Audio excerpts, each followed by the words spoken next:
ये स्थिति पैदा हो गई थी कि राजनीतिक व्यवस्था के लिए संविधान का होना।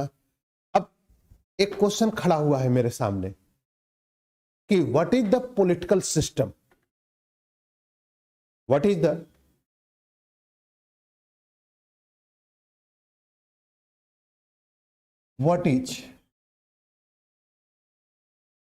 पॉलिटिकल सिस्टम,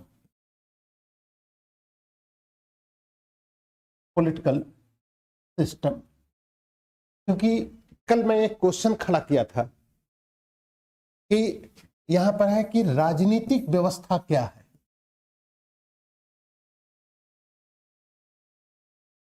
राजनीतिक व्यवस्था क्या है, क्लियर? राजनीतिक, और मैंने एक कंसेप्ट आप लोग को बताया अंगस्टाइन,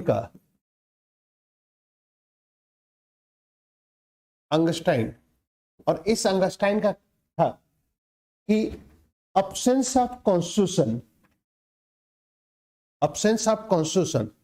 state are anarchist, absence of constitution state are anarchist, ठीक? and without constitution there is no establishment of the political system, clear? अब क्वेश्चन खड़ा होता है कि what is the political system, राजनीतिक व्यवस्था क्या है। तो पहले हम समझते हैं कि सिस्टम क्या है, व्यवस्था क्या होता है।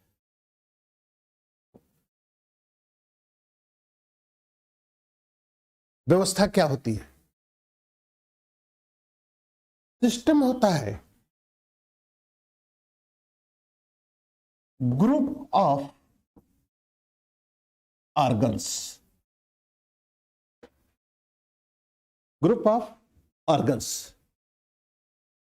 अंगों का समूह क्या है? सिस्टम है, व्यवस्था है, क्लियर? जैसे हम क्या कहते हैं, ह्यूमन बॉडी सिस्टम कहते हैं कि नहीं? शरीर व्यवस्था, क्लियर? अब शरीर क्या है? विभिन्न अंगों का समूह है, इसलिए सिस्टम हो गया। Then government is equal to 3 organs: legislative, executive and judiciary,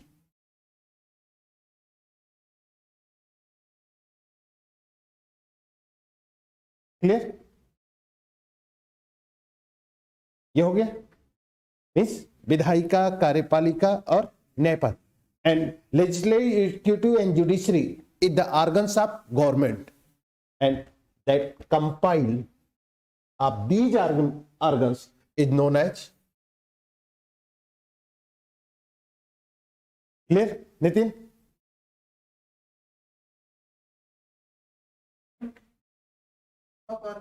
group of organs. Government के 3 ऑर्गन्स हैं, ये 3 ऑर्गन्स हैं, इसे कहा जाता है ऑर्गन्स ऑफ गवर्नमेंट, क्लियर? अब डिफाइन हो गया कि पॉलिटिकल सिस्टम किसे कहेंगे, है? अब इस पॉलिटिकल सिस्टम का इस्टेब्लिशमेंट कौन कर रहा है? कॉन्स्टिट्यूशन,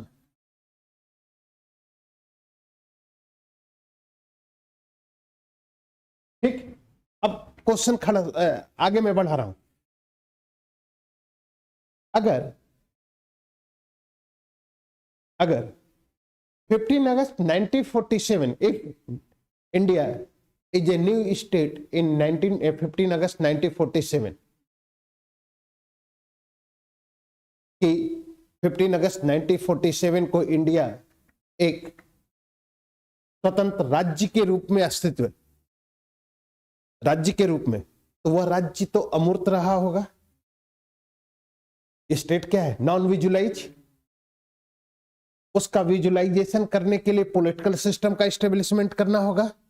सरकार, सरकार के लिए संविधान की जरूरत पड़ेगी, ठीक, और संविधान के लिए संविधान सभा की जरूरत पड़ी, और संविधान सभा का गठन कैबिनेट मिशन से हो गया। अब क्लियर हो गया, ठीक। अब उस स्थिति में दूसरी सिचुएशन यहां पर यह थी कि ये पूरा स्ट्रक्चर आपके सामने आ गया कि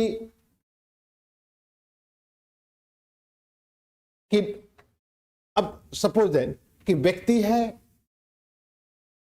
व्यक्ति एक कोई भी मैन अगर है तो उसका उद्देश्य है, ऑब्जेक्ट है एब्सोल्यूट डेवलपमेंट या ग्रोइंग द कैपेसिटी। क्लियर? अब एब्सोल्यूट डेवलपमेंट, आपका एब्सोल्यूट डेवलपमेंट क्या है? स्टूडेंट के लिए एब्सोल्यूट डेवलपमेंट क्या होता है कि clear the UPSC and PCS.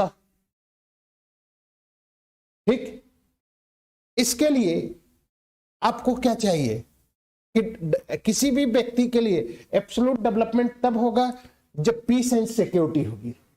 इसीलिए आप चाहते हैं कि हम ऐसे जगह कमरा लें जहां पर शांति हो, सुरक्षा हो, मैं अच्छे से पढ़ाई करके अपना क्या कर लूं, सिलेक्शन ले लूं। ठीक, अब ऐसी स्थिति में पीस एंड सिक्योरिटी के लिए रूल ऑफ लॉ चाहिए, रूल ऑफ लॉ के लिए पॉलिटिकल सिस्टम चाहिए, पॉलिटिकल सिस्टम के लिए कॉन्स्टिट्यूशन चाहिए, कॉन्स्टिट्यूशन के लिए कॉन्स्टिट्यूएंट असेंबली चाहिए, कॉन्स्टिट्यूएंट असेंबली के लिए कैबिनेट मिशन चाहिए। कैबिनेट मिशन आया क्यों? कैबिनेट मिशन आया क्यों? तो यहां पर है कि transfer of authority from UK Britain to India, यानी भारत के लोगों को सत्ता का हस्तांतरण कैसे किया जाए। अब ब्रिटेन की स्थिति ऐसी क्यों उत्पन्न होती है जिसके कारण ब्रिटेन भारत के लोगों को सत्ता को हस्तांतरित करने के बारे में सोच रहा है? तो उसका रीजन है कि ब्रिटेन का पावरलेस होना, यानी शक्तिविहीन होना, और शक्तिविहीन होने का रीजन क्या था? Second world war. ठीक, अब दूसरा कि तब क्वेश्चन दूसरा खड़ा होता है कि ब्रिटेन शक्तिशाली क्यों हुआ? तो उसका रीजन था, क्या रीजन था कि ब्रिटेन के शक्तिशाली होने का रीजन था इंडस्ट्रियल रिवोल्यूशन। इंडस्ट्रियल रिवोल्यूशन का मतलब था कि प्रोडक्शन मेथड इंडस्ट्री हो गई। इंडस्ट्री होने का मतलब कि रॉ मटेरियल चाहिए। तो रॉ मटेरियल क्या होता था कि ब्रिटेन अपने उपनिवेशों से कम दाम पर रॉ मटेरियल खरीदता था और उसी रॉ मटेरियल को अपने इंडस्ट्री में ले जाता था और वहां पर उत्पादन करता था और महंगे दामों पर उपनिवेश करता। तो दोनों चीजें होती थी कि उपनिवेश उसके बाजार भी थे ब्रिटेन के लिए, और उपनिवेश उसके रॉ मटेरियल के लिए एक एरिया भी था। यही चीज है, दादा भाई नौरोजी इसी चीज को डिफाइन करते हैं कि ब्रिटेन के लिए कॉलोनीज, उसके उत्पादित मालों के लिए बाजार भी था और उसके उद्योगों के लिए रॉ मटेरियल अर्जित करने का क्षेत्र भी था। उपनिवेश जो भी, इंडिया भी उपनिवेश है, इंडिया भी उपनिवेश है। ठीक, अब यहां पर एक चीज और मैं आपको थोड़ा सा एक कंसेप्ट और बता देता हूं कि ब्रिटेन उस समय एक कंसेप्ट था imperialism, imperialism and new imperialism.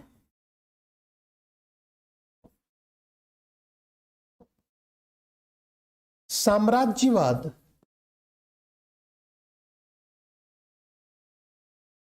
व नव साम्राज्यवाद पढ़ा होगा।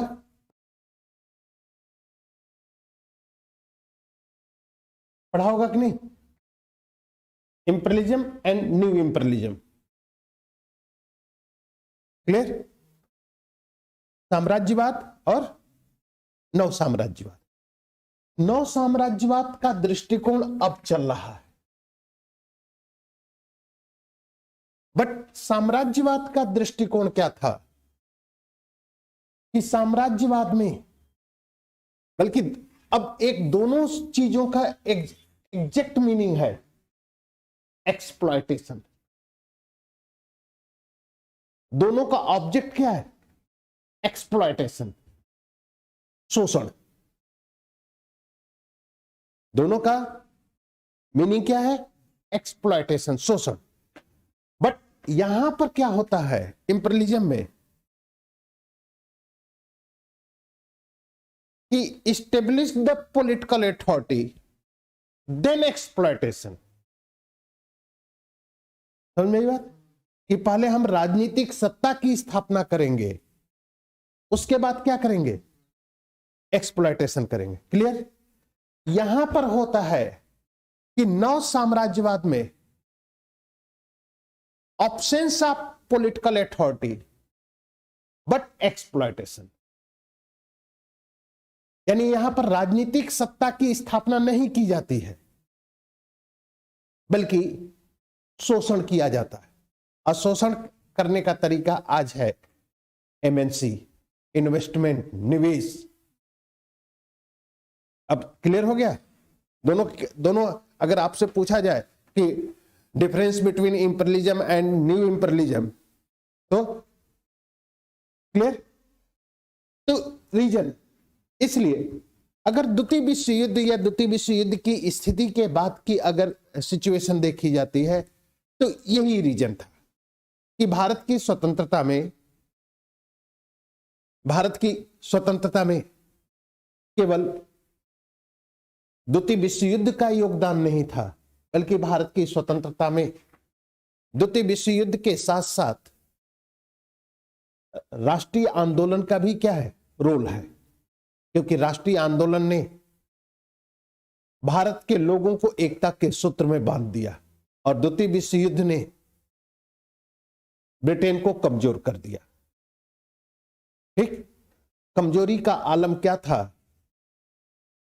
कमजोरी का आलम क्या था जिस पर राजनीतिक विचारकों का दृष्टिकोण है कि कमजोरी का आलम यह था कि ब्रिटेन का औद्योगिक शहर मैनचेस्टर पूर्णतः तबाह हो गया। अब ब्रिटेन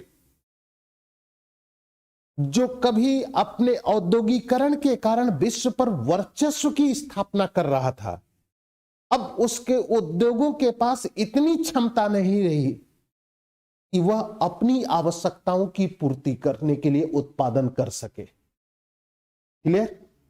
पहले जिस औद्योगिकरण के कारण वह विश्व पर अपने वर्चस्व की स्थापना कर रहा है, क्लियर? अब वही ब्रिटेन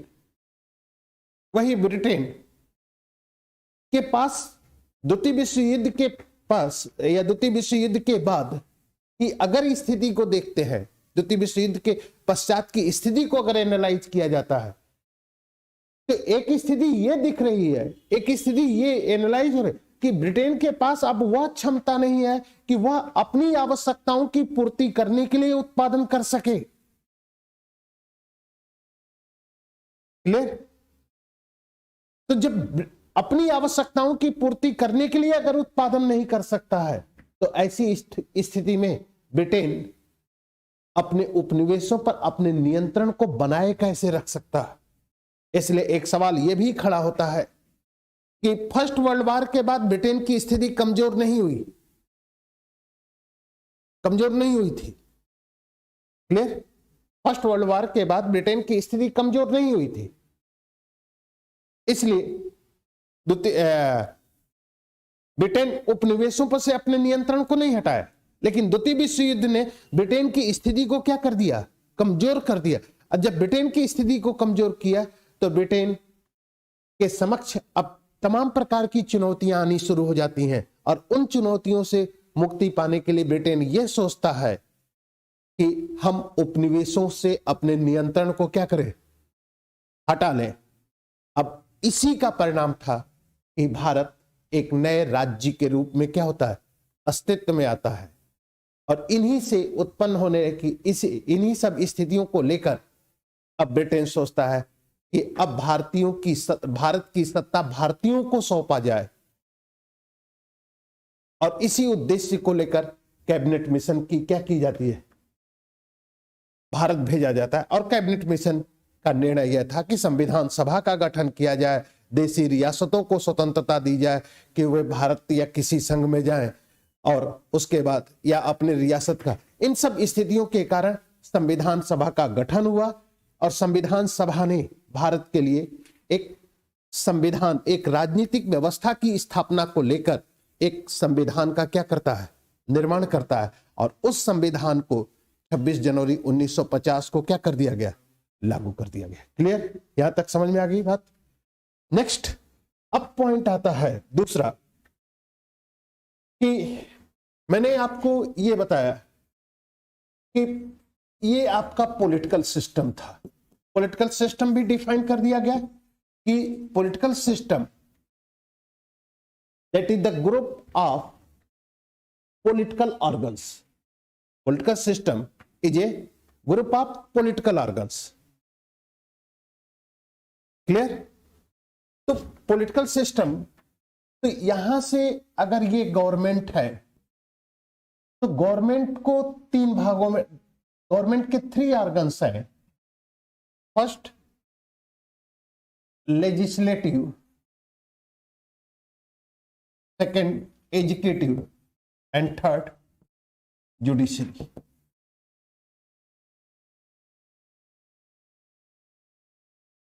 क्लियर। विधायिका, कार्यपालिका और न्यायपालिका। अब विधायिका का कार्य क्या है? What is the function of legislative? Law formation.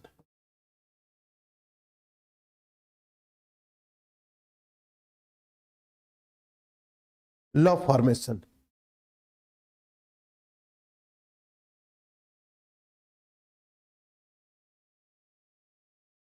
ठीक, लॉ फॉर्मेशन। एंड एजुकेटिव का फंक्शन है implement of law. Implement of law, इसका है विधि निर्माण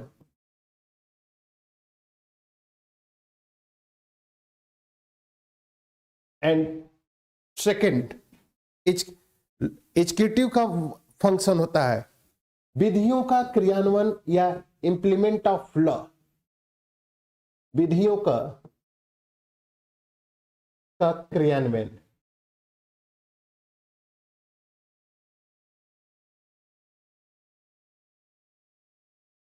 ठीक, इंप्लीमेंट ऑफ लॉ या application of law. And third judiciary का वर्क होता है एग्जामिन ऑफ लॉ या विधियों का परीक्षण। विधियों का, विधि ऑब्लिक कानून का परीक्षण।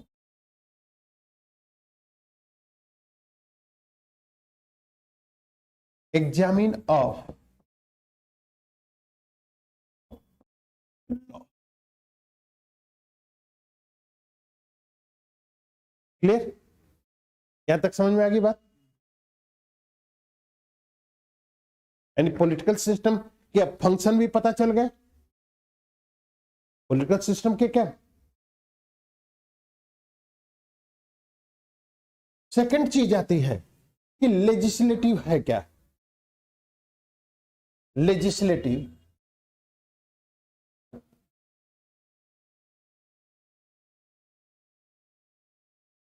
अब एक सिचुएशन समझिएगा। इंडियन कॉन्स्टिट्यूशन,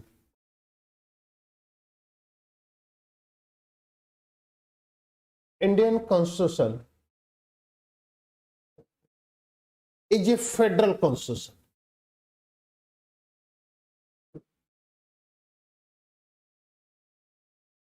भारतीय संविधान एक संघीय संविधान है। Clear, clear. यानी भारतीय संविधान क्या है? संघीय संविधान है।